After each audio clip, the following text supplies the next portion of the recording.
नमस्कार दोस्तों, मैं अंकित सिंह। आज मुखर्जी नगर में कल परसों की घटना है जो जल भराव की वजह से डेथ हो गई थी। उसमें एक हमारे छात्र नेता इलाहाबाद विश्वविद्यालय के हैं संदीप डॉक्टर, पूर्व प्रत्याशी हैं।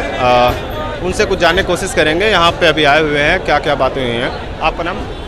जी, मैं संदीप वर्मा। तो यहाँ पे किस चीज़ का विवाद चल रहा है? यहाँ पे सबसे पहले तो मैं आपको बता देना चाहें कि राव कोचिंग में जो 3 छात्र की दर्दनाक मौत हुई है, सबसे पहले उनके प्रति हम अपनी संवेदना व्यक्त करते हैं कि जो भी हुआ है बहुत हृदय विदारक है और बहुत दुखद घटना है।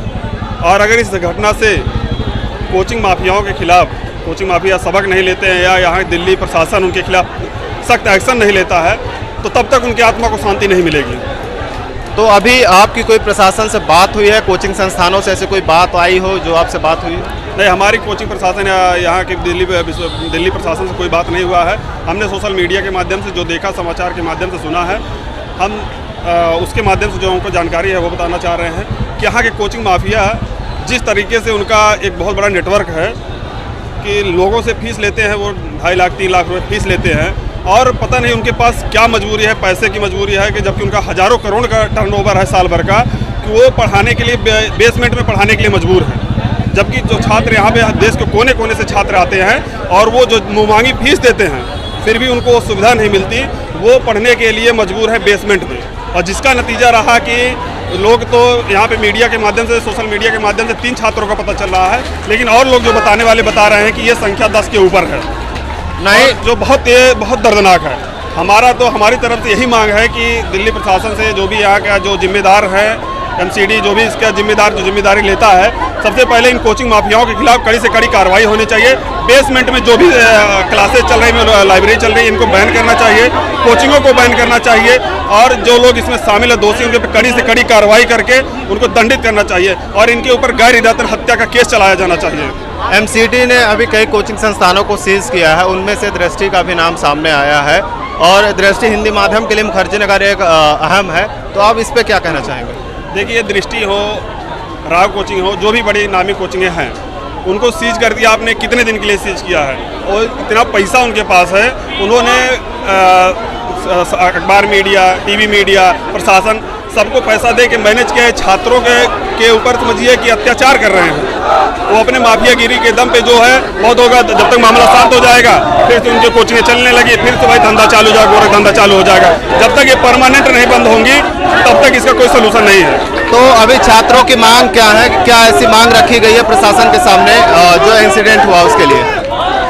अभी छात्रों की हमको लगता है, जहाँ तक यही मांग है कि जो बेसमेंट में कोचिंगें चल रही है, जो इन हत्याओं के दोषी हैं, उनके ऊपर कड़ी से कड़ी कार्रवाई हो और जो बेसमेंट में कोचिंगें चल रही हैं उनको बैन किया जाए, उनको सीज कर दिया जाए, यही मांग है। आपका नाम?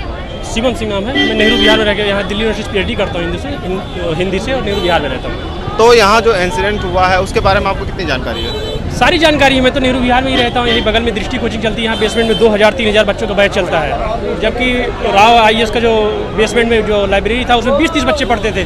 तो बहुत बड़ा घटना है कि यहाँ 2000-3000 बच्चे डेली बेसमेंट में पढ़ते थे। हमारे लोग का आंदोलन जो है सड़क पर उतरे हैं, इसलिए आंदोलन है कि सब साफ बंद किया जाए। और ये जो पुलिस प्रशासन का मिला भगत है, MCD की मिली भगत, अगर MCD की मिली भगत नहीं होती तो कल रात को दृष्टि कोचिंग की जो बेसमेंट का लाइब्रेरी है उससे सारा सामान निकल गया, पिकअप आया, भर जाए। उनको पता था कि मेरा कल आज लाइब्रेरी सीज होगा, तो मतलब यहाँ पे जब तक सब बंद ना तो हो। इसका मतलब आप ये कहना चाह रहे हैं कि यहाँ पे MCD पैसा के दम पे? MCD बिल्कुल मिली भगत है, पैसे के दम पे, ताकत के दम पे, चाहे दिव्यकीर्ति की ताकत हो या बड़े बड़े कोचिंग संस्थानों की जो ताकत है उसके दम पे जो काम कर रहे हैं ये लोग, इसके खिलाफ हम लोग का आवाज़ है। क्या आप उधर करोल बाग में भी यही भीड़ है? जी, बिल्कुल। करोल बाग में भी यही तानाशाही, ये बड़े बड़े बिजनेसमैन है ये कोचिंग वाले, इसी तरह भूसे की तरह भर पढ़ा रहे हैं, मोटी पैसा वसूल रहे हैं। प्रशासन ने आगे कुछ आप लोगों को बताया है? बिल्कुल नहीं, प्रशासन उन लोग से मिली भगत है। प्रशासन थोड़ा बहुत छात्रों के दबाव में काम कर रहा है। आज जिस तरह से सड़क पे छात्र उतरे हैं इसलिए थोड़ा बहुत काम कर रहा है। बिल्कुल नहीं, 2 दिन बाद फिर सामान्य कर लेते हैं लोग। ऐसे आगजनी भी यही बगल में आगजनी हुआ था, 2-3 दिन 4 दिन चला, मूवमेंट चला, उसके बाद फिर वही रास्ते पर आ गए, वैसे ही सब कुछ करने लगे।